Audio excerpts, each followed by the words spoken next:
Welcome to you all.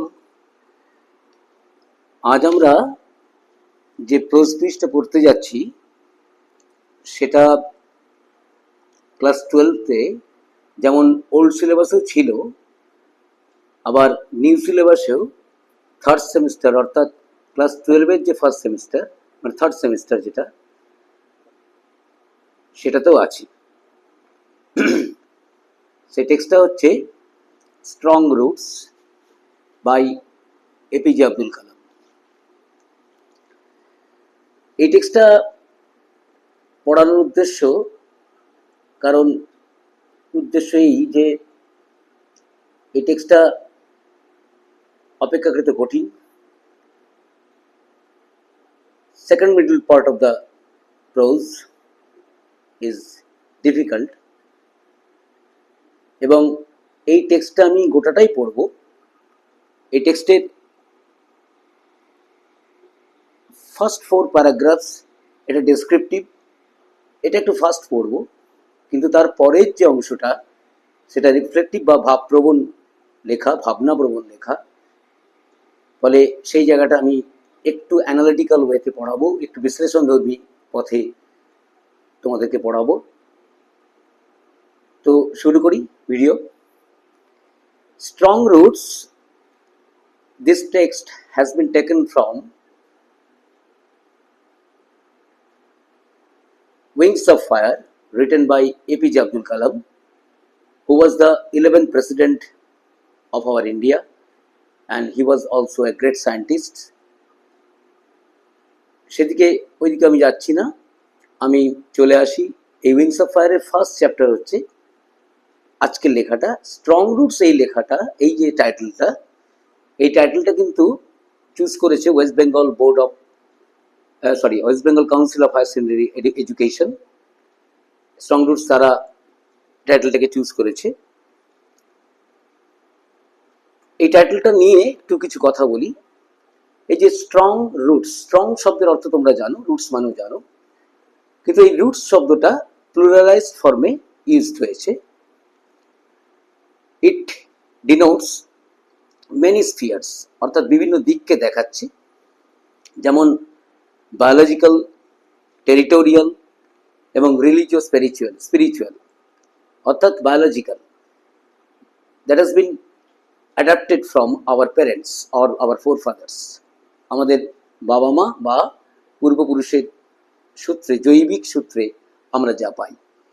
Roots বলতে অর্থাৎ কোথায় কোথায় তার এপিজে আব্দুল কালামের, এটা তো একটা অটোবায়োগ্রাফিক্যাল লেখা, আত্মজীবনীমূলক লেখা, অর্থাৎ তার কোথায় কোথায় তার জীবনের মূলগুলো প্রথিত ছিল সেটাই তিনি এই লেখায় উইংস অফ ফায়ারে দেখিয়েছেন। তোমরা পারলে গোটা বইটাই পড়ে নেবে, খুব ভালো লেখা এবং অনেক শিক্ষণীয় লেখা। তো তার এই মূলগুলো কোথায় কোথায় প্রথিত, মানে তিনি তো খুব একদম লোয়ার মিডল ক্লাস ফ্যামিলি থেকে উঠে এত বড় জায়গায় পৌঁছেছিলেন through a hardship of life. তো তার সেই জীবনের সেই মূলগুলো কোথায় প্রথিত, একটা বায়োলজিক্যাল, বাবা মার দিক, পূর্বপুরুষের দিক। 2 নম্বর হচ্ছে টেরিটোরিয়াল, অর্থাৎ তিনি যে অঞ্চলে থাকতেন সেই প্রতিবেশটা তার উপরে প্রভাব ফেলেছিল। এবং আর একটা সবচেয়ে বড় জিনিস যেটা রিলিজিয়াস স্পিরিচুয়াল, অর্থাৎ ধর্মীয় আধ্যাত্মিক বিষয়, যেটা তিনি তার বাবার কাছ থেকে পেয়েছিলেন, এই বিষয়টা তার উপরে বিরাট প্রভাব ফেলেছিল। এবং পরবর্তী সময়ে তিনি যখন গ্রেট সায়েন্টিস্ট, তার science in the life of science and technology, তিনি বাবার সেই মূল্যবান কথাগুলোকে বারবার মূল্যায়ন করেছেন এবং নতুন নতুন দিককে খুঁজে পেয়েছেন। এপিজে আব্দুল কালাম, তার সম্পর্কে আর বিস্তারিত আমি যাচ্ছি না, আমি টেক্সটে চলে আসি। আমি বলেছি যে প্রথম কয়েকটা প্যারা এটা ডেসক্রিপটিভ প্যারাগ্রাফ, অর্থাৎ এটা একটু ফাস্ট পড়া যেতে পারে, যেগুলো শব্দগুলো কঠিন আমি বলে দিচ্ছি। বাকি যে পরবর্তী middle half of the rest middle half, সেটা কিন্তু রিফ্লেকটিভ এবং সেটাই আমরা একটু ধীরে এবং সযত্নে পড়ব। চলে যাই টেক্সটে। I was born into a middle class Tamil family in the island town of Rameswaram in the erstwhile মানে till then, তৎকালীন erstwhile Madras, তৎকালীন ম্যাড্রাস, এখন তো তার নাম বদলে গেছে, নিশ্চয়ই জানো, চেন্নাই হয়ে গেছে। In the erstwhile Madras state, my father Jainul Abidin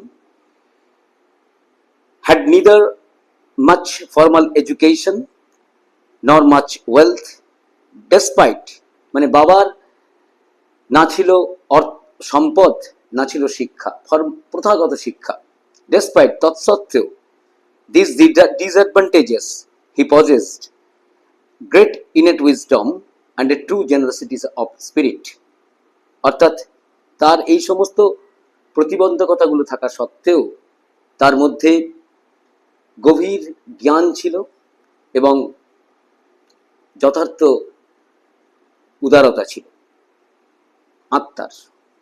He had an ideal helpmate in my mother Ashiamma. I do not recall the exact number of people she fed every day, but I am quite certain that far more outsiders ate with us than all the members of our own family put together. এগুলো সোজা, এগুলো তোমরাও বুঝতে পারবে। My parents were widely regarded as an ideal couple.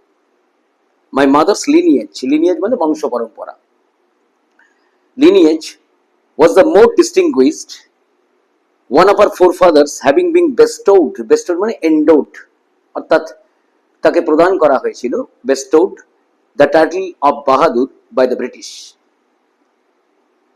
I was one of many children, a short boy with rather undistinguished look. Undistinguished মানে তেমন নজরে পড়ার মতো নয়, undistinguished looks, born to tall and handsome parents. We lived in our ancestral house, which was built in the middle of the 19th century. It was a fairly large pakka house made of limestone and brick, চুনাপাথর এবং ইট দিয়ে তৈরি, on the mosque street of Rameshwaram, in Rameshwaram. My austere father used to avoid, বাবা তো আমি আগেই বলেছি যে বাবার মধ্যে একটা রিলিজিয়াস স্পিরিচুয়াল বিষয় ছিল, একটা ধর্মীয় আধ্যাত্মিক বিষয়, এবং তিনি একটা অন্য মার্গে, খুব সাধারণ জীবন যাপন করতেন, কিন্তু অন্য মার্গে বিষয় তার জীবনধারা ছিল, একটা ঐশ্বরিক প্রভাব, একটা আধ্যাত্মিক চেতনা তার মধ্যে ছিল। তাই তিনি বলছেন, মাই austere father used to avoid all inessential luxuries and comforts. However, all necessities were provided for in terms of food, medicine or clothing. আমার সেই আধ্যাত্মিক বাবা, পিতা, তিনি সমস্ত অপ্রয়োজনীয় আরাম এবং বিনোদনকে এড়িয়ে চলতেন, কিন্তু দেখো যেগুলো প্রয়োজন তিনি তার ব্যবস্থা করতেন। All necessities were provided for, সমস্ত যা প্রয়োজনীয় জিনিস সেগুলো দেওয়া হতো, ইন টার্মস অফ ফুড, খাবারের ক্ষেত্রে, মেডিসিন আর ক্লোদিং, জামা কাপড়, ওষুধ, এক্ষেত্রে তিনি কোনো অভাব রাখতেন না। কিন্তু অন্য যে ইনএসেন্সিয়াল লাক্সারিজ, অপ্রয়োজনীয় বিনোদনের পিছনে অর্থ নষ্ট করা, তিনি সেটা করতেন না। In fact I would say mine was a very secure childhood, materially and emotionally. উনি বলছেন আমার শৈশবটা ছিল নিরাপদ শৈশব, সেটা আপনারা বাস্তবিক পক্ষেই বলেন বা আবেগ এর দিক থেকেই বলেন, সব দিক থেকে আমার খুব একটা নিরাপদ শৈশব ছিল। I normally ate with my mother, sitting on the floor of the kitchen. She would place a banana leaf before me, on which she then ladled মানে ঢেলে দেওয়া, poured, ladled rice and aromatic sambar, a variety of served homemade pickle, and a dollop মানে lump, এক দলা, a dollop of fresh coconut chutney. Next para, the Shiva temple, which made Rameswaram so famous to pilgrims, was about a 10-minute walk from our house. Our locality was predominantly Muslim. আমাদের এলাকাটা প্রধানত মুসলিমদেরই ছিল, but there were quite a lot of Hindu families too, living amicably with their Muslim neighbours. বেশ কিছু হিন্দু পরিবারও ছিল যারা খুব সৌহার্দ্যের সঙ্গে বন্ধুত্বপূর্ণভাবে মুসলিম প্রতিবেশীদের সঙ্গে থাকতো। আসল কথা তো এই বিভেদগুলো তো আমরা নিজেরাই তৈরি করি। হিন্দু মুসলিম এসব কোনো বিভেদ থাকা উচিত বলে আমি মনে করি না। আমরা মানুষ, আমাদের এটাই শেষ কথা। ধর্মাচরণ অন্যরকম হতেই পারে, আলাদা হতেই পারে, কিন্তু আমাদের মধ্যে কোনো তফাৎ নেই। There was a very old mosque in our locality. Mosque মানে মসজিদ, where my father would take me for evening prayers. যেখানে আমার বাবা আমাকে সন্ধ্যের প্রার্থনার জন্য নিয়ে যেতেন। I had not the faintest idea of the meaning of the Arabic prayers. এই প্রেয়ার্স মানে কি? প্রেয়ার আমরা যে প্রার্থনা করি, আসলে প্রেয়ার কি? বা আমরা যে পূজা করি কি আসলে? প্রেয়ার হচ্ছে সেলফ অ্যামিলিওরেশন, অর্থাৎ আত্ম উত্তরণ, নিজের মধ্যে নিজের উত্তরণ, ঠিক আছে, নিজেকে নিজের আরো উন্নত অবস্থায় নিয়ে যাওয়া, মানসিকভাবে নিয়ে যাওয়া, এটা হচ্ছে আত্ম উত্তরণ। কারণ আমরা একটা নির্দিষ্ট ধারায়, একটা নির্দিষ্ট অবস্থায় আমাদের মানসিকতা বসবাস করে, সেখান থেকে যখন আমরা আরো উচ্চ মার্গে নিজেকে নিয়ে যেতে পারবো, তখনই আমাদের আত্ম উত্তরণ হবে। তো সেই অ্যারবিক প্রেয়ার্স উনি বলছেন I had not the faintest idea of the meaning of the Arabic prayers. ওখানে যে আরবি যে প্রার্থনাগুলো হতো বা নামাজ পড়া হতো, সেগুলো সম্পর্কে আমার ক্ষীণতম ধারণাও ছিল না। But I was totally convinced. কিন্তু আমি বুঝেছিলাম এই যে প্রেয়ার হতো, মানে ওদের নামাজ পড়তো, তো নামাজেরও আবার বিভিন্ন ভাগ আছে। নামাজ সালাত যাকে বলা হয়, তার সময় বিশেষে আমাদের যেমন বিভিন্ন প্রহর আছে, সেই নামাজেরও বিভিন্ন সময়ক্ষণ আছে। যেমন খুব সকালে ভোরের দিকে ফজর, তারপরে জহর, তারপরে আসর, তারপরে মাগরিব এবং তারপর ঈশা। এই 5 বার মুসলিম ধর্মে নামাজ পড়ার নিয়ম। সকলে হয়তো পড়েন না, কিন্তু যারা নিষ্ঠাবান তারা কিন্তু 5 বারই নামাজ পড়েন। তো এই যে উনি বলছেন যে আরবিক যে নামাজ বা প্রেয়ার্স গুলো ওখানে আবৃত্তি হতো, তার কিন্তু আমি সেটা তার ফেন্টেস্ট আইডিয়া আমার ছিল না, আমার ক্ষীণতম ধারণাও ছিল না। But I was totally convinced that, কিন্তু আমি সম্পূর্ণভাবে বুঝতে পারতাম দ্যাট দে রিচড গড, তারা ঈশ্বরের কাছে পৌঁছতেন। তার মানে একটা ভাব তৈরি হওয়া। সব যে বুঝতেই হবে তার কোনো মানে নেই। আমাদের ক্ষেত্রেও, হিন্দু ধর্মের ক্ষেত্রে সংস্কৃতের মধ্যে সমস্ত অর্থ যে বুঝতে হবে তাই তা নয়। কিন্তু তুমি যদি সেই সংস্কৃত মন্ত্র বা স্তোত্রগুলোকে মন দিয়ে শোনো, একটা গভীর ভাব ভেতরে তৈরি হবে, যেখানে একটা এমন অরা, এমন একটা ভাব তৈরি হবে যেখানে ঈশ্বরের কাছাকাছি আমরা যেতে পারবো। আসল কথা, সারাদিনে আমরা তো মনটাকে খুব ব্যস্ত, খুব চঞ্চল, বিভিন্ন খারাপ চিন্তা এসব দিয়ে বদ্ধ করে রাখি। সেখান থেকে নিজেকে মুক্ত করা, ওই যে আত্ম উত্তরণ একটু আগে বললাম, সেলফ অ্যামিলিওরেশন, প্রেয়ার সেটাই করা। এই কারণে সারাদিনের শেষেও একটু প্রেয়ার করা দরকার, প্রার্থনা করা দরকার। When my father came out of the mosque, আমার বাবা যখন মসজিদ থেকে বেরিয়ে আসতেন after the prayers, people of different religions would be sitting outside waiting for him. Many of them offered bowls of water to my father, who would dip his fingertips in them and say a prayer. সোজা জায়গা, আমি এগুলো আর বাংলা করছি না। This water was then carried home for invalids. এই জলটাকেই অক্ষম, দেহে অক্ষম যারা, সে তাদের জন্য নিয়ে যেত, যারা আসতো নিয়ে যেত। I also remember people visiting our home to offer thanks after being cured. আমি এটা স্মরণ করতে পারি যে লোকেরা যারা ভালো নিরাময় হয়ে যাওয়ার পর বাবাকে ধন্যবাদ জানাতে আসতো। বাবা তখন কি বলতেন দেখো, তার বাবা, ফাদার অলওয়েজ স্মাইল, বাবা হাসতেন এবং বলতেন, আসতেন টু থ্যাংক গড, তাদেরকে বলতেন আল্লাহকে আল্লাহকে ধন্যবাদ দাও, দ্য মার্সিফুল, সেই দয়াময় আল্লাহকে, আমি কেউ না, আমি একজন মাধ্যম মাত্র, ধন্যবাদ আল্লাহকে দাও। The highest priest of Rameshwaram temple Paksi Lakshmana Shastri was a very close friend of my father's. এটা ক্লোজ, ওটা সিটা পড়েনি, হ্যাঁ, নতুন বইয়ে সিটা পড়েনি, ওটা ক্লোজ ফ্রেন্ড হবে, লুজ হয়ে গেছে, close friend of my father's. অর্থাৎ রামেশ্বরম টেম্পলে যিনি সর্বোচ্চ পুরোহিত, তিনি আমার বাবার খুব কাছের বন্ধু ছিলেন। ওয়ান অফ দ্য ভিভিড মানে স্পষ্ট, apparent, one of the vivid memories of my early childhood is of the two main.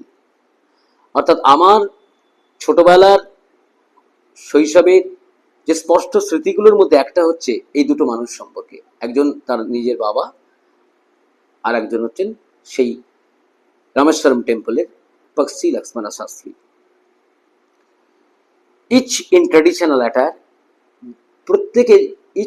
প্রত্যেকেই তারা নিজেদের পোশাক পরত, ট্র্যাডিশনাল, সেই প্রথাগত পোশাক পরতেন। মানে তিনি মুসলিমের মতো পোশাক, তিনি একজন হিন্দু ব্রাহ্মণ, তিনি তার মতো পোশাক পরতেন, কিন্তু আবার তাদের বন্ধুত্ব বা তাদের আলোচনায় কোথাও ব্যাঘাত করতো না। ঠিক আছে। ডিসকাসিং স্পিরিচুয়াল ম্যাটার্স, ঠিক আছে। স্পিরিচুয়াল বলতে এখানে রিচুয়ালিস্টিক ম্যাটার্সের কথা বলছে, অর্থাৎ বিভিন্ন যে আমাদের বা মুসলিমদের, হিন্দুদের বা মুসলিমদের যে ধর্মাচরণ, অ্যাকচুয়ালি অবজারভেন্স অফ কাস্টমস, আমরা যে বিভিন্ন প্রথাগুলোকে মানি, সেই সব নিয়ে তাদের আলোচনা হতো। When I was old enough to ask question, এবার এই জায়গাটা আস্তে আস্তে রিফ্লেক্টিভ দিকে যাচ্ছে, এখানটা আমরা একটু ধীরে পড়বো এবং বুঝে নেওয়ার চেষ্টা করব। When I was old enough to ask questions, যখন আমি বেশ বড় হলাম, প্রশ্ন জিজ্ঞেস করবার মতো উপযুক্ত হলাম, I asked my father about the relevance of prayer. আমি বাবাকে এই প্রেয়ার, প্রার্থনা বা নামাজ পড়ার প্রাসঙ্গিকতা জিজ্ঞাসা করেছিলাম। এটা প্রাসঙ্গিকতা কোথায়, কেন আমরা করব এটা, কেন নামাজ পড়বো, কেন আমরা মন্ত্রোচ্চারণ করব, কেন আমরা প্রার্থনা করব। My father told me there was nothing mysterious about prayer. আমার বাবা আমাকে বলেছিলেন, দেখো প্রার্থনাতে কোনো রহস্যময় কিছু নেই, এটা কি করে, রাদার বরং এটা কি করে, prayer made possible a communion of the spirit between people. অর্থাৎ প্রার্থনা কি করে, একটা সম্ভাব্য সংযোগ সৃষ্টি করে আত্মার, মানুষের মধ্যে। মানুষের যে আত্মা থাকে, আত্মার সঙ্গে আত্মার মিল, আত্মার আত্মীয় হয়ে ওঠা, প্রেয়ার এটাই করে। আমরা যথাযথভাবে প্রেয়ার করি না বলেই আমাদের মধ্যে বিদ্বেষ ভাব আসে, আমরা বিদ্বেষ তৈরি করি। হিন্দু মুসলিম নিয়ে কত কাণ্ড হয়ে গেছে, ইংরেজ তার সুযোগ নিয়েছে, হ্যাঁ, ডাইকটমি, সেই দ্বিজাতি তত্ত্ব, সেটা নিয়ে তারা সুযোগ নিয়েছে। আমরা তবু আজকেও কিন্তু দাঁড়িয়ে সেই হিন্দু মুসলমানের পার্থক্য করেই যাই। এটা আমার কাছে খুব দুঃখের ব্যাপার একটা। আমরা মানুষকে খুঁজবো, কোনো হিন্দু বা মুসলিম বা শিখ বা খ্রিস্টান এ সমস্ত কিছু নয়, ঠিক আছে। when you pray, তিনি বললেন, যখন তুমি প্রার্থনা করবে, কি হয় প্রার্থনা করলে, মন দিয়ে করলে, মন দিয়ে প্রার্থনা করলে কি হয়, ইউ ট্রান্সেন্ড ইয়োর বডি।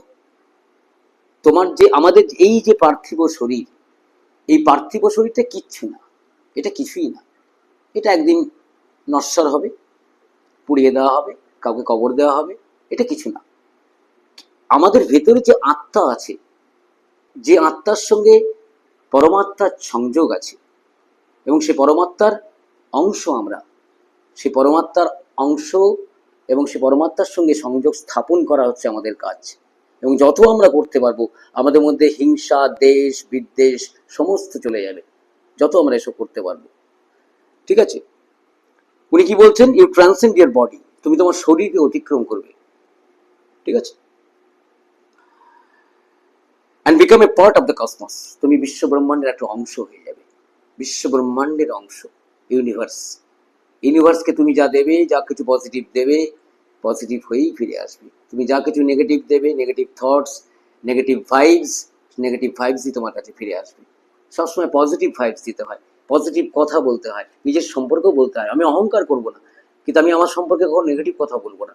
আমার চেহারা নিয়ে, আমার অনেকে করেন এগুলো, আমার এটা ভালো না, আমার রংটা কালো, আমার এটা ভালো না, আমার নাকটা একটি কালো হলে ভালো হতো, আমার কানটা ভালো না, আমার বডি শেপটা এরকম না। ঈশ্বর আমাদেরকে এগুলো দিয়েছেন, আমরা তাতে খুশি থাকবো, সর্বদা খুশি থাকবো। আমি আয়নার সামনে দাঁড়িয়ে বলবো, I am the most beautiful or I am the most handsome person in the world, এটা বলবো। আত্মাকে তৃপ্ত করা, এটা হচ্ছে আমাদের কাজ। আমরা সবসময় নেগেটিভ কথা বলি, এইটা ভালো না, আমার এটা ভালো না, আমার এটা হয়নি, আমার ওটা সেটা হয়নি, সব নেগেটিভ কথা। Negative impulse, negative vibes very bad. We should say positively, positively বলার চেষ্টা করব, ঠিক আছে? হুইচ নোজ, যখন তুমি সেই কসমোসের অংশ হবে, বিশ্ব ব্রহ্মাণ্ডের অংশ হবে, which knows no division of wealth, age, caste and creed or creed, তখন যে বিশ্বব্রহ্মাণ্ড কোনো পার্থক্য জানে না, সম্পদের পার্থক্য, বয়সের পার্থক্য, কাস্ট সম্প্রদায়ের পার্থক্য বা ধর্ম বিশ্বাসের পার্থক্য, কোনো কিছুই পার্থক্য বোঝে না। আমরা আসলে যত নিচে আছি বলেই আমাদের মধ্যে এত দ্বন্দ্ব, এত এত লড়াই ইত্যাদি ইত্যাদি। যখন আমরা সেই পর্যায়ে পৌঁছাতে পারবো, তখন আমাদের কাছে এগুলো কিচ্ছু না, ওয়েলথ কিছু না, এজ কিছু না। যে কোনো এজের রিলেশন আসতে পারে, যে কোনো এজের সঙ্গে এজের বন্ধুত্ব করে উঠতে পারে, এগুলো কোনো ম্যাটার করে না, ঠিক আছে? আসল কথা আমরা খুব নিচু স্তরে, খুব আমরা মোটা দাগেই চিন্তা ভাবনা করি, সেই কারণে এগুলো আমাদের বাধার কারণ হয়ে যায়, ঠিক আছে? My father could convey complex spiritual concepts in very simple, down to earth Tamil. আমার বাবা খুব জটিল আধ্যাত্মিক ভাবনা, আধ্যাত্মিক ধারণাগুলোকে তিনি প্রেরণ করতেন, জ্ঞাপন করতেন একেবারে সরল মাটি সম তামিল ভাষায়, সহজ সরল করে বলতেন। কিন্তু কি দামি কথা তিনি সব বলে গেছেন, সেই রামকৃষ্ণদেবের মতন। রামকৃষ্ণদেব তো প্রথাগত বিদ্যা ছিল না, কিন্তু তিনি কত দামি কথা আমাদেরকে বলে গেছেন, যে কথা আজকে ইকোনমিক্সে চর্চিত হচ্ছে, গবেষণা হচ্ছে, যে কথা হাই স্পিরিচুয়াল লেভেলে, হাই রিলিজিয়াস স্পিরিচুয়াল লেভেলে আলোচনা হচ্ছে, চর্চিত হচ্ছে। কিন্তু তার তো সেই বিদ্যা ছিল না যে তিনি কোনো ভারী ভারী শব্দে সেগুলো বলবেন, কিন্তু তিনি সহজ সরল ভাষায় কত দামি কথা বলে গেছেন রামকৃষ্ণদেব, ঠিক আছে? এবং রামকৃষ্ণদেব এবং বিবেকানন্দ খুব প্রাসঙ্গিক এখন বলে আমি মনে করি। সকলের পড়া উচিত, সকলের পড়া উচিত। এখন আমাদের যে অবস্থা, যে পরিবেশ তোমরা দেখতেই পাচ্ছ, যে ধরনের ঘটনা সব ঘটছে, আসল কথা আমরা আধ্যাত্মিকতা থেকে খুব দূরে চলে যাচ্ছি। এই জন্য আমরা এত নিষ্ঠুর হয়ে যাচ্ছি, এত এত বিশৃঙ্খল হয়ে পড়ছি, এত উৎসব মুখর হয়ে পড়ছি, খুব ফেস্টিভ হয়ে যাচ্ছি আমরা। আসলে ফেস্টিভ্যালটা মনে তৈরি করতে হবে, উৎসব হবে মনে। মনে যখন উৎসব তৈরি হবে, তোমার মধ্যে কোনো ক্লান্তি আসবে না, তোমার মধ্যে ক্ষোভ আসবে না, তোমার মধ্যে বিরক্তি আসবে না, কিছু আসবে না। মনের মধ্যে সেই ফেস্টিভ্যাল তৈরি করতে হবে। আমরা বাইরে খুব ফেস্টিভ, কিন্তু মনের দিক থেকে ফেস্টিভ, তখন আমরা কুঁড়ে, অলস, বিরক্তি, ক্ষোভ সব আমাদের জমা হয়ে আছে, ঠিক আছে? তাহলে সেই ফেস্টিভ হতে হবে ইন মাইন্ড, ঠিক আছে? হি ওয়ান্স টোল্ড মি, তিনি আমাকে একবার বলেছিলেন, in his own time, in his own place, in what he really is, তার নিজের সময়, তার নিজের জায়গায়, এবং ঠিক তিনি এখন যে অবস্থানে আছেন সেই অবস্থানে, and in the stage he has reached, এবং যে পর্যায়ে তিনি এসে পৌঁছেছেন, গুড অর ব্যাড, সেটা ভালো বা মন্দ, সেটা যাই হোক, উনি বলছেন every human being is a specific element within the whole of the manifest divine being. একটু আগে আমি যেটা বলছিলাম, যে প্রতিটা মানুষ সে কিন্তু একটি সবিশেষ উপাদান। কিসের সবিশেষ উপাদান? যেটা প্রকাশিত স্বর্গীয় সত্তা, আধ্যাত্মিক সত্তা, সেই স্বর্গীয় সত্তার অংশ আমরা, সেই সামগ্রিক স্বর্গীয় সত্তার পরমাত্মার অংশ আমরা, ঠিক আছে? তাকে অনুভব করতে হবে, তিনি আমাদের সব। আমরা আসল কথা, এই জন্য খুব শৈশবের শুরুতে হেনরি ভনের একটা খুব দারুণ কবিতা আছে, দ্য রিট্রিট। রিট্রিট কবিতা যদি পড়ো তোমরা, তাহলে দেখতে পাবে তিনি বলছেন যে শৈশব পর্যন্ত আমাদের মধ্যে কোনো ক্লেদ, হিংসা, দেশ ইত্যাদি প্রবেশ করে না। সেই কারণে আমরা ঈশ্বরের কাছাকাছি থাকি। যত আমাদের বয়স বাড়ে, তখন আমাদের বিভিন্ন হিসেব শুরু হয়, তখন হিংসা, দেশ, ও এই হ্যানা ত্যানা যত নেগেটিভ ইম্পালস আসতে শুরু করে, তখনই কিন্তু আমরা ঈশ্বরের থেকে দূরে চলে যাই। শিশুরা দেখবে যেন শুয়ে শুয়ে হাত পা নাড়ে হাসে, কার উদ্দেশ্যে হাসে? কাকে? ওই ঈশ্বরের সঙ্গে তার পূর্ণ যোগাযোগ। আমরা বলি না যে শিশু তো ঈশ্বর, আসলে ঈশ্বরের সে অংশ। আমরাও শিশু ছিলাম, ঠিক আছে? যত পরিণত হই আমরা, তখন আস্তে আস্তে আমাদের মধ্যে বিভিন্ন ক্ষোভ, বিদ্বেষ, দেশ, হিংসা সব আসতে শুরু করে। তত আধ্যাত্মিকতা, তত ঈশ্বর ভাব আমাদের থেকে দূরে চলে যাবে। আমরা যত পায়স, ভেতরটাকে যত ধার্মিক সুন্দর রাখতে পারবো, ঈশ্বর আমাদের সঙ্গে থাকবেন। সত্য গুণের চর্চা করতে হবে। এখন তামসিক গুণের প্রভাব খুব বেশি মানুষের মধ্যে, I am sorry to say, বলতে বাধ্য হচ্ছি। ঠিক আছে, তাকে উনি কি বলছেন, তিনি যে জায়গায় পৌঁছেছেন, ভালো বা মন্দ, every human being is specific element of, বললাম এটা। So why be afraid of difficulties? তাহলে আমরা তো পরমাত্মার অংশ, তাহলে আমরা কেন কোনো কাঠিন্য এলে, কোনো সমস্যা এলে কেন ভয় পাবো কেন? তিনি আমাদের সমাধান করে দেবেন, আমি তাকে প্রার্থনা করব, তিনি আমার সমাধান করে দেবেন। আমি ভয় পাবো না, আমি উদ্বিগ্ন হব না, আমি শঙ্কিত হব না, কিচ্ছু হব না। আমি তাকে দায়িত্ব দেবো, কারণ এবং আমি নিজে খুব ভালো থাকবো, সৎ থাকবো, তিনি আমার প্রার্থনাও শুনবেন। ঠিক আছে, সাফারিংস আর প্রবলেমস, তাহলে আমরা কেন বিভিন্ন রকম কঠিনতা, যন্ত্রণা বা সমস্যাতে আমরা ভয় পাবো? ভয় পাওয়ার কোনো কারণ নেই। when troubles come, যখন সমস্যাগুলো আসে, try to understand the relevance of your sufferings. উনি বলছেন, যখন সমস্যাগুলো আসে তখন তোমার সেই সমস্যার প্রাসঙ্গিকতাটাকে বোঝার চেষ্টা করো। কেন সমস্যা এলো, কেন যন্ত্রণা আসছে, সেই জায়গাটাকে বোঝার চেষ্টা করতে হবে। কোথা থেকে আছে, what is the root of the suffering, এর মূলটা কোথায় প্রথিত হয়ে আছে, সেইটা যদি আমরা ক্লিয়ার করতে পারি, ব্যাস আমাদের সব সমস্যা চলে যাবে। ঠিক আছে, তোমরা ছাত্রছাত্রী, তোমাদের পড়তে গিয়ে ভয়, যে সাবজেক্টে ভয়, খোঁজো কেন ভয়, কোথা থেকে ভয় আসছে, কোনো জায়গায় কি অস্পষ্ট হয়ে আছে, তাহলে শিক্ষকের সঙ্গে আলোচনা করো, নিজেরা গভীরভাবে পড়ো, নিজেই উদ্ধার করতে পারবে অনেক কিছু। যেটা একান্ত পারবে না, তখন শিক্ষকের সাহচর্যে যাবে। ঠিক আছে, তারপর একটা দামি কথা উনি বলছেন, এটা একটা মানে প্রভার্ব বলতে পারি, একটা প্রবাদ বাক্য। Adversity always presents opportunities for introspection. একটা একটা করে শব্দের মানে বলি, তারপরে গোটাটা বলি। অ্যাডভার্সিটি মানে বৈপরীত্য, বৈরিতা, বিরোধিতা, বিপরীত অবস্থা। অ্যাডভার্সিটি অলওয়েজ প্রেজেন্টস, এই বৈরিতা বা বৈপরীত্য সর্বদাই আমাদেরকে উপস্থাপন করে, সুযোগ দেয়। অপরচুনিটিস কিসের জন্য? ফর ইন্ট্রোস্পেকশন, আত্মমক্ষণ, আত্মান্বেষণ, নিজেকে খোঁজা, অন্তর্দৃষ্টি, নিজেকে খোঁজা। Who I am, what I am, আমি কে, আমি কি, এইটা আমরা বোঝার চেষ্টা করি না। আমরা বড় অন্যদের নিয়ে ব্যস্ত হয়ে থাকি, কিন্তু নিজেকে খোঁজা অনেক বেশি দরকার। ঠিক আছে, what is the shortcomings of my life. ঠিক আছে, আমরা মনে করি এই আমাদের লক্ষ্যে এই পৌঁছালাম, ব্যাস আমরা সফল। সফলতা মানে সেটা নয়। আমি এর আগেও অন্য ক্লাসে কথা বলেছি, আজ আর বলছি না। ওই জন্যে সফলতা মানে আমরা এইটুকুই বুঝি, একটা পড়াশোনা করলাম, একটা চাকরি পেলাম, একটা মোটা অঙ্কের স্যালারি পাচ্ছি, ব্যাস জীবন আমার সফল, তাই কি? তাহলে এত অর্থ রোজগার করার পরও বহু মানুষ কেন রাত্রে ঘুমোতে পারে না? কেন বহু মানুষ তার শান্তি নেই? আবার দেখবে খুব সামান্য রোজগার করে একজন মানুষ খুব শান্তিতে, সুখে, দারুণ আছে। কেন আছে? কারণ সে আধ্যাত্মিকতার সঙ্গে যুক্ত আছে, তার ঈশ্বরের প্রতি পূর্ণ বিশ্বাস আছে, সে তার নিজের প্রতি পূর্ণ বিশ্বাস আছে, সেই কারণে সে আছে। অনেক অর্থ রোজগার করেও তো তার খুব পিসফুল লাইফ বা হ্যাপি লাইফ হচ্ছে না। আধুনিক যুগে, বিশেষ করে কলি যুগে, মানুষের মধ্যে ধারণাই হয়েছে যে অর্থই আমার সমস্ত সমস্যার সমাধান করে দেবে। দেবে না, সব দেবে না। If you cannot avail of love, can you buy love? তুমি যদি ভালোবাসা না পাও, ভালোবাসা কিনতে পারবে? ভালোবাসা কিনতে পারবে না। একটা কম্প্যানিয়নশিপ, একটা সঙ্গ হয়তো কিছুক্ষণের জন্য পয়সা দিয়ে কিনতে পারবে, কিন্তু ভালোবাসাটা কিনতে পারবে? পিওর লাভ, স্যাংটিফাইড লাভ পাবে? পাবে না। আমাদের এইগুলোই আমরা ভুলে যাই। খুব স্থূল চিন্তার মধ্যে আমাদের জীবনগুলো কাটে, এবং সেই বড়রাও আমাদেরকে সেই স্থূল চিন্তারই অধিকারী করে দেয়।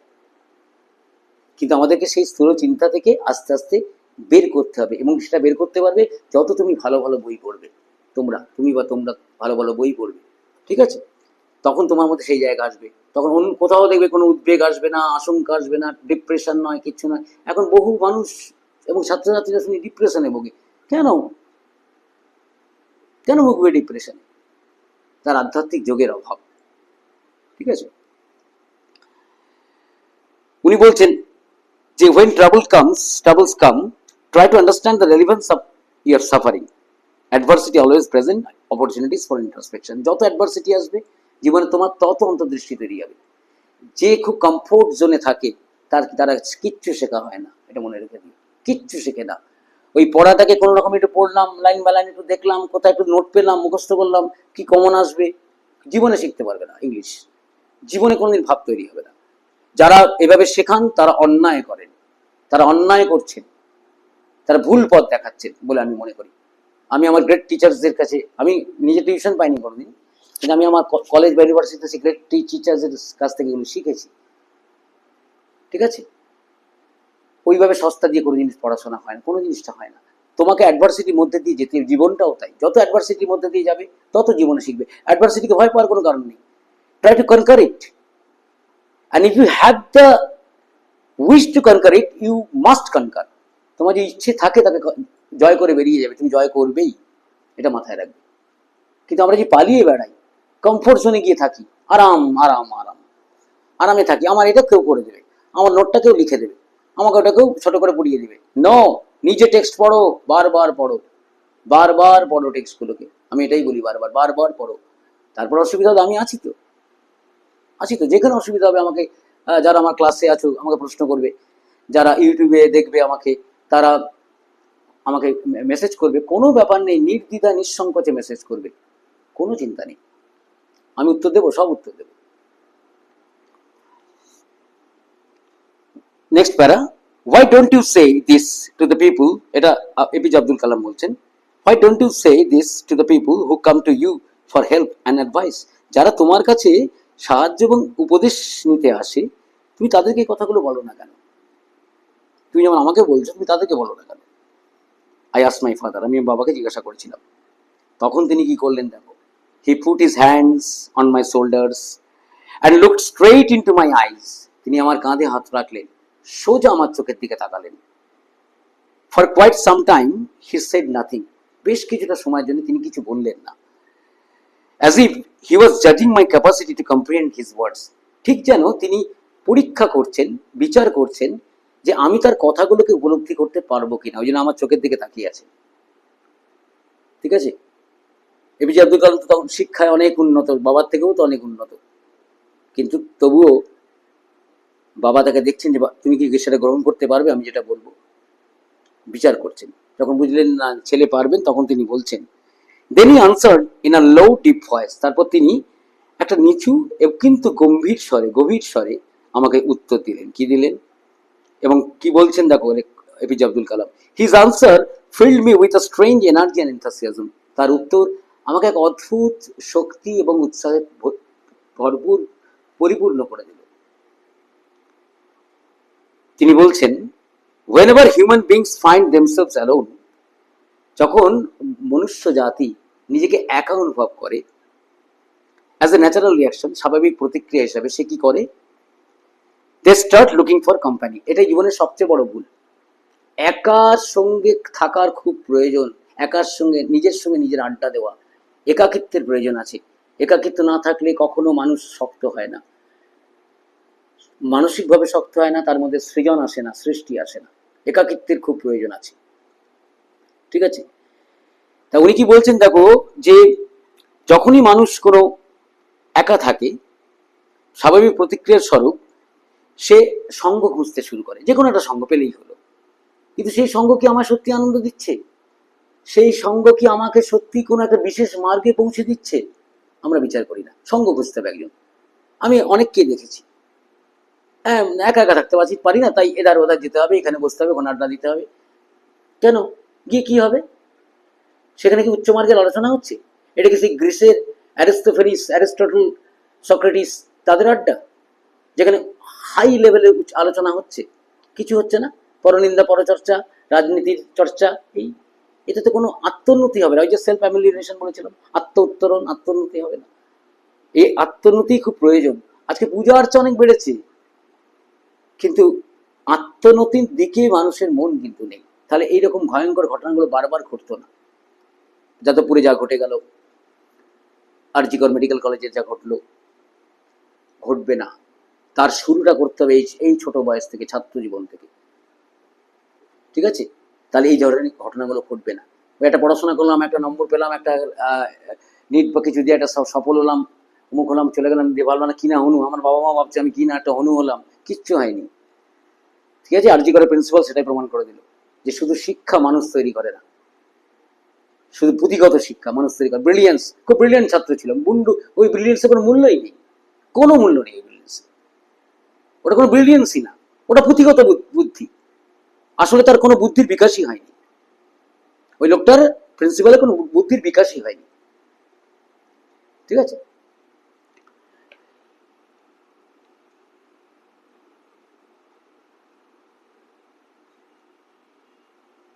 whenever they reach an impasse মানে এমন একটা কোনো অবস্থা যেটা তোমাকে কোনো প্রগতি বা অগ্রগতির সুযোগ দেবে না, তোমাকে থমকে দেবে এক জায়গায়। ইম্প্যাস একটা স্টাফড কন্ডিশন, একটা কনফাইন্ড সিচুয়েশন, একটা বদ্ধ অবস্থা, তাকে ইম্প্যাস বলছে। যখনই তারা সেই রকম বদ্ধ অবস্থায় পৌঁছায়, they look to someone to show them the way out. তারা খোঁজে, সকল মানুষের কথা বলছেন, তারা খোঁজে যে কেউ তাকে তার সেই জায়গা থেকে বের করে নিয়ে আসবে। কেউ বের করবে না তোমাকে, তোমাকে তোমার জায়গা সেই বদ্ধ অবস্থা থেকে নিজেকেই বের করে নিয়ে আসতে হবে, ঠিক আছে? Every recurrent anguish, longing and desire finds its own special helper. এই যে পুনরাবৃত্ত ক্রোধ, আকাঙ্ক্ষা, ইচ্ছা, এগুলো খোঁজে সবসময় একজন সাহায্যকারীকে। কে আমাকে এটা করে দেবে, আমার এই ইচ্ছা হলো, আমার ইচ্ছাটাকে পূরণ করে দেবে। আমার মুখটা হলো, আমার একটা আকাঙ্ক্ষা তৈরি হলো, কে আকাঙ্ক্ষা, কেউ পূরণ করবে না। মিথ্যে আকাঙ্ক্ষা তো কোনো মূল্যই নেই, কেউ পূরণ করবে না, তোমাকেই করতে হবে। তুমি সে। বিবেকানন্দ সেই বলছে আই এম হি মানে আই এম দ্য অলমাইটি। কত বড় সাংঘাতিক কথা, কত বড় একটা শক্তির কথা এই জায়গাটা, কারণ তিনিও আমাদের মধ্যে বাস করছেন। হাসিছেন তিনি অমৃত হিয়ার নিভৃত অন্তরালে, নজরুল বলছেন এই কথা। তিনি আমাদের মধ্যেই আছেন, আমরা তাকেই খুঁজি না, নিজেকে সর্বদা কর্দমাক্ত করে রাখি। তাহলে কি করে হবে? For the people who come to me in distress, যে সমস্ত লোকেরা যারা আমার কাছে দুর্দশাগ্রস্ত হয়ে আসে, I am but a go মানে এখানে attempt, go means attempt. I am but a go between in their effort to propitiate demonic forces with prayers and offerings. আমি কিন্তু শুধুমাত্র প্রচেষ্টা করি। কিসের প্রচেষ্টা? তাদেরই প্রচেষ্টার মধ্যে, সেই প্রচেষ্টার মধ্যে আমি একটু প্রচেষ্টা দেওয়ার চেষ্টা করি, যাতে টু প্রপিশিয়েট মানে টু মিটিগেট, প্রশমিত করা, টু অ্যাপিজ অর মিটিগেট, প্রশমিত করা, to propitiate demonic forces with prayers. তাদের মধ্যে যে দানবীয় শক্তি কাজ করছে, বল কাজ করছে, সেটা প্রার্থনা এবং অর্ঘ্য দানের মধ্যে দিয়ে তাকে প্রশমিত করার চেষ্টা করি। প্রার্থনা, যখন আমাদের মধ্যে সেরকম সেই উৎকণ্ঠা, উদ্বেগ, দুশ্চিন্তা, ডিপ্রেশন কাজ করছে, আরে pray to God, pray to the almighty, দেখো সব কেটে যাবে। আমরা সেটা করি না, সব কেটে যাবে, ঠিক আছে?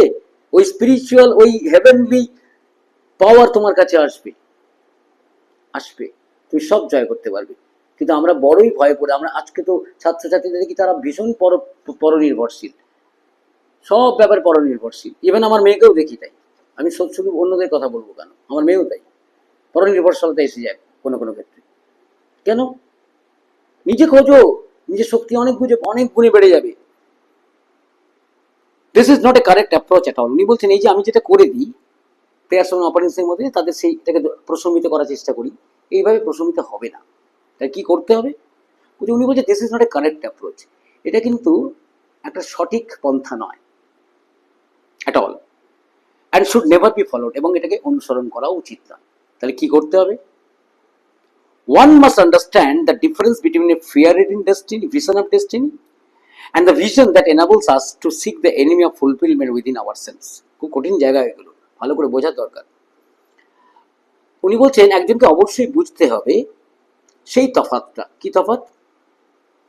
Of fear-ridden destiny of vision of destiny, অর্থাৎ নিয়তির একটা ভয় তাড়িত ভাবনা, দর্শন। নিয়তি কি হবে, আমার কি হবে, আমার কি হবে। তোমরা যদি রবীন্দ্রনাথের অচলায়তন পড়ে থাকো, সে অচলায়তনে পঞ্চকের যে অবস্থা হয়েছিল, সে পশ্চিম দিকে জানলা খুলে ফেলেছিল, তার মনে ভয় তাহলে কি হবে, একজোড়া দেবী বলে তাকে অভিশাপ দিয়ে দেবে, এই হবে সেই হবে হ্যাঁ হবে, একে তাকে এই উপদেশ, কেউ বলছে অমুক কর, কেউ বলছে ওই কর, কেউ বলছে বাছুরের অমুক নিয়ে আয়, বহু কথা, ঠিক আছে? এইটা হচ্ছে fear ridden vision of destiny. আমার কি হবে, কিচ্ছু হবে না। সত্য পথে থাকো, সত্য ভাবনা রাখো, কিচ্ছু হবে না। সমস্যা আসবে, কর্পূরের মতো উবে চলে যাবে। সমস্যা তো আসবেই জীবনে, কর্পূরের মতো উবে চলে যাবে, থাকবে না। আমি আমার জীবন দিয়ে এগুলো উপলব্ধি করেছি। আমি শুধু বকবক করছি না, আমি উপলব্ধি করেছি জীবন দিয়ে এগুলো। কিচ্ছু থাকে না। ডেমনিক ফোর্সেস আসবে, তোমার কাছে ফিরে চলে যাবে। ঠিক আছে? দেখো, ব্যক্তিত্ব বলতে এই কারণেই বলি পার্সোনালিটি, আমরা পার্সোনালিটি মানেই বুঝি না। দেখো, কৃষ্ণ গীতায় ব্যক্তিত্বের কথা কি বলছেন? উনি বলছেন ব্যক্তিত্ব সেটাই যেখানে সমস্ত বিরোধী শক্তি, অপশক্তি তার কাছে এসে মাথা নত করে, সেটা হচ্ছে ব্যক্তিত্ব। ব্যক্তিত্ব হচ্ছে সেটা। ব্যক্তিত্ব মানে কে কত ফুট লম্বা বা কি ব্যাপার, ওটা নয়। পার্সোনালিটি ওটা নয়। কতটা সে কাউকে ইনফ্লুয়েন্স করে ফেলছে সেটা নয়। তোমার কাছে কত নেগেটিভ ইম্প্যাক্টস, নেগেটিভ ভাইবস তোমার কাছে এসে মাথা নত করছে, হেরে যাচ্ছে, যে রে বাবা সাংঘাতিক লোক রে, সাংঘাতিক ব্যক্তিত্ব, এর কাছে তো কিছু করা যাবে না। যে কোনো ধরনের দুর্নীতি, চিন্তা, দুশ্চিন্তা সব তোমার কাছে এসে মাথা নত করছে। That is call personality.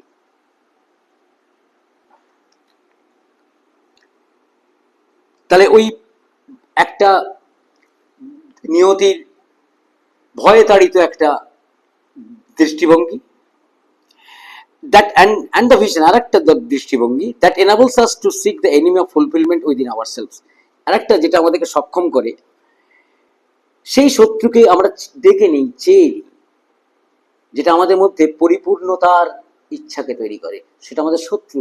আমার এটা হলো না, আমার এটা নেই, আমার ওটা হয়নি, আমার ওখানে যাওয়ার ইচ্ছা ছিল হলো না, আমার এটা নেই, ওর অত দামি একটা গাড়ি আছে, সবসময় একটা নেগেটিভ ভাইবস, নেগেটিভ থটস। আমি কখনোই শান্তি পাবো না, কখনোই আমি আধ্যাত্মিক মার্গে পৌঁছাতে পারবো না, আমি শান্তি পাবো না কোনোদিন। ওই জন্য মানুষের শান্তি নেই। এখন মানুষ ওই জন্য রোগের তাড়নায় ভুগছে, রোগ রোগ যেন তাকে তাড়া করে বেড়াচ্ছে। আর ডাক্তারদেরও সুবিধা হয়েছে, যে যত পারিস পয়সা খিচে নে। ঠিক আছে? I remember my father starting his day at 4 a.m. by reading the namaz before dawn. আমি মনে করতে পারি আমার বাবা তার দিন শুরু করতেন ভোর 4টের সময় নামাজ পড়ে, সেই নামাজ ফজর, প্রথম নামাজ পড়ে, বিফোর ডন, উষাকালের আগেই, সূর্য ওঠার আগেই। After the namaz, he used to walk down to a small coconut grove we owned. তাদের নিজেদের একটা নারকেলের বাগান ছিল, সেখানে তিনি হেঁটে যেতেন। About 4 miles from our house, প্রায় 4 মাইল আমাদের বাড়ি থেকে, 4-8 মাইল তিনি যাতায়াত করতেন। ভাবতে পারছো? He would return with about a dozen coconuts tied together thrown over his shoulders. তার কাঁধে প্রায় 1 ডজন নারকেল পিঠ ফেলে, কাঁধে ফেলে তিনি আবার ফিরে আসতেন ওই পথ। And only then he would have his breakfast. এবং তখনই তিনি এসে তার প্রাতরাশ গ্রহণ করতেন, সকালবেলা খাবার খেতেন। এবং এটা তার চলতো। উনি বলছেন, দেখো, this remained his routine even when he was in late 60s. যখন late 60s, 60-এরও পরে, 65 মাঝামাঝি, তখনও তার এই জীবনই চলতো। কোথা থেকে পেতেন এত শক্তি? Pure mind, purity. প্যারাসুটে একটা বিজ্ঞাপন আমাকে খুব নাড়া দিয়েছিল ছোটবেলা, আমার মনে আছে, শুদ্ধতাই শক্তি, ছোট্ট করে নিচে লেখা থাকতো। এটা আমাকে খুব নাড়া দিয়েছিল। সত্যি তাই। যত তুমি পিওর থাকবে, তোমার মধ্যে অদ্ভুত এক পাওয়ার তৈরি হবে, অদ্ভুত এক এনার্জি তৈরি হবে। ঠিক আছে? দ্য লাস্ট প্যারা, I have throughout my life, আমি আমার সারা জীবন ধরে try to emulate my father, আমি আমার সারা জীবন ধরে আমার বাবাকে মূল্যায়ন করার চেষ্টা করেছি in my own world of science and technology. আমার বিজ্ঞান এবং প্রযুক্তিবিদ্যার জগতে আমার বাবাকে আমি সারা জীবন ধরে মূল্যায়ন করার চেষ্টা করেছি। I have endeavored to understand the fundamental truths revealed to me by my father. আমি প্রচেষ্টা করেছি, এন্ডেভার মানে প্রচেষ্টা করা। I have endeavored to understand, আমি বোঝবার জন্য প্রচেষ্টা করেছি the fundamental truths, সেই মৌলিক সত্যগুলোকে, revealed to me by my father. আমার বাবা আমাকে যে সত্য, মৌলিক সত্যগুলোকে আমার কাছে তুলে ধরেছিলেন, সেগুলোকে আমি বারবার বোঝার চেষ্টা করেছি। and feel convinced, আমি উপলব্ধিও করেছি that there exists a divine power, আমি উপলব্ধি করেছি কোথাও একটা স্বর্গীয় শক্তি আছে, that can lift one up from confusion, যেটা কাউকে তুলে নিয়ে যায় তার সেই অবস্থা থেকে, confusion, anxiety, misery, melancholy, failure, তোমার ব্যর্থতা থেকে, তোমার বেদনা থেকে, তোমার দুর্দশা থেকে, তোমার অস্পষ্টতা থেকে তোমাকে তুলে নিয়ে যাবে, ঠিক নিয়ে যাবে। তার প্রতি মন দাও, তাকে সঙ্গ করো, ঠিক নিয়ে যাবেন। কেউ তোমায় নিয়ে যাবে না, তিনি নিয়ে যাবেন। আসল কথা, তিনি তোমার মধ্যেই বিচরণ করছেন, আমার মধ্যেই বিচরণ করছেন। আমরা ভেতরটাকে যত সেরকম সুন্দর করব, আমরা যে কোনো কনফিউশন থেকে, যে কোনো মিজারি থেকে, যে কোনো মেলানকলি থেকে আমরা বের করে নিই। ব্যর্থতা, ইট ডাজন্ট ম্যাটার। ফেলিওর থাকবেই জীবনে, ফেলিওর কখনো আমাকে যেন ডিপ্রেস না করে। And guide one to one's true place, এবং সেই যে ডিভাইন পাওয়ার, সেটা যে শুধুমাত্র আমাদের ওই রকম অবস্থা থেকে তুলে নিয়ে আসে তাই নয়, আমাদেরকে সঠিক জায়গায় সঠিক পথটা দেখিয়ে দেয়। এবার বাকি যে অংশটা আছে, এটা আসলে কহলিল জিব্রান, মানে লেবানন একজন কবি এবং লেখক, খুব প্রিয়, আমার খুব প্রিয় লেখক বা কবি। সেই কহলিল জিব্রানের দ্য প্রফেট, এই অংশটা থেকে এপিজে আব্দুল কালাম নিয়েছেন, ভাবনাটাকে নিয়েছেন। And once an individual severs his emotional and physical bond. Severs মানে টু স্প্লিট, ভাঙা, ভেঙে ফেলা, খণ্ডন করা। যখন একবার যদি কোনো মানুষ ব্যক্তি মানুষ, সে যদি তার ইমোশনাল অর্থাৎ আবেগ জড়িত এবং দৈহিক যে বন্ধন, আমাদের দৈহিক বন্ধন বা আবেগজনিত বন্ধনগুলোকে, সেখান থেকে সে নিজেকে বের করে নিতে পারে। মায়া, জগৎটাই মায়া, রামকৃষ্ণদেব বলছেন মায়া। এখান থেকে যদি আমি বের করে নিতে পারি, এখানে থাকবো, কিন্তু কিছু যেন আমার স্পর্শ না করে, ঠিক আছে? কিচ্ছু হবে না, আমাদের দেহ নশ্বর, আজ আছে কাল পড়ে যাবো, পুড়িয়ে দেওয়া হবে। কি থাকবে? ভাবনা, ভাবনা থেকে যাবে। তো সে যদি এখান থেকে নিজেকে বের করতে পারে, he is on the road two freedom, সেই কিন্তু স্বাধীনতার পথে যাবে, মুক্তির পথে যাবে, সুখের পথে যাবে, happiness and piece of mind, মনের শান্তি, সুখ এবং স্বাধীনতার পথে সে নিজেই চলে যেতে পারবে, সে মুক্ত হবে। কত দামি কথা লিখে গেছেন, ঠিক আছে? আজকের মতো ক্লাস শেষ করলাম। যদি কোনো প্রশ্ন থাকে করবে, আর প্লিজ চ্যানেলটা সাবস্ক্রাইব করবে, তাহলে আমার উৎস এবং নোটিফিকেশান বেলটা ক্লিক করবে, ঠিক আছে? আজকের মতো ক্লাস শেষ করছি। Good bye.